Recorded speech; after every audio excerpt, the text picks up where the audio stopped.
I mean, like, the bitch was at his house with another dude. Worse than that. You want to know? I found out some shit about the O.J. case 2 days ago that I bet y'all don't even know. Give it to me. Do you know who Glenn Rogers is? He lived. Glenn Rogers, better known as the cross-country killer, was Nicole Brown Simpson's handyman. What do you mean? He was her handyman was a serial killer. He was convicted. He killed 4 blondes. He was convicted of killing 4 blondes. That was his thing. It was from Ohio. He was her handyman, which means he was at her house a couple times a week. If y'all look it up, if you think I'm bullshitting, his name is Glenn Rogers, known as the cross-country killer or the Casanova killer. He was convicted of killing 4 women in 1995, and during the time of the murders, and for years before that, he was her handyman. And they never knew. And they never brought that shit up in the media. Well, they painted her as a victim in the media. Like, she wasn't known as the bust down she was. She was a bust down for sure. Yeah. You know what I'm saying? It's like her father was on there crying and stuff. He never said I lost control of her. And because if she was on, I mean, like, we know why she was with O.J. O.J. had paper at the time. You dig what I'm saying? No, I believe you, Craig. I believe you. I'm just saying.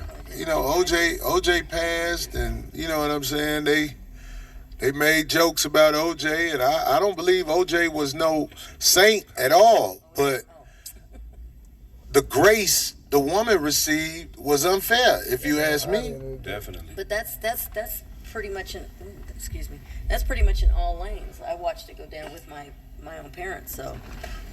What do you mean? Give an example, D. Well, because every time we call, if there was a big fight or argument, it didn't last very long because he left, thank God, by the time I was 5, but anytime we would call to get help or report, they would always take her side. She was the instigator. She was the one that would do it. We watched it, so the lady always gets off. Actually, you know what? I think I've seen that picture before. His brother, that one. I've seen that. His brother told the police, "My brother murdered Nicole Brown Simpson." He admitted to me he murdered her, and he actually admitted to murdering her. But the narrative was already spun, and they were making so many billions of dollars selling this false narrative about O.J. at the time that they weren't interested in anything but O.J. slander. Then I watched some shit the other day. You got to watch when you get to the crib, Corey. After he was found innocent, I don't know if y'all remember, O.J. did a 3-hour documentary where he went over all the evidence in the case, himself, and walked you through it, where they found it in the crib. You know what I mean? Yeah. And it was weird to see him in this state because as a 41-year-old man now, I now see, all that nigga had was really his reputation.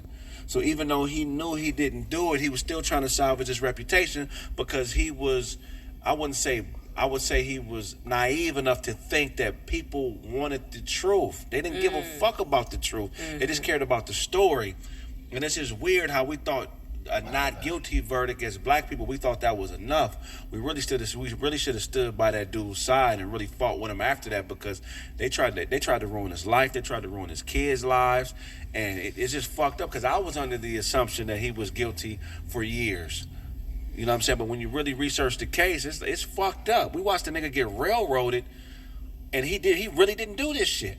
It's weird when we talk about cases and stuff like that because slanderers on the internet was saying, Corey is trying to take up for something that R. Kelly did. Right. And it's very frustrating that slander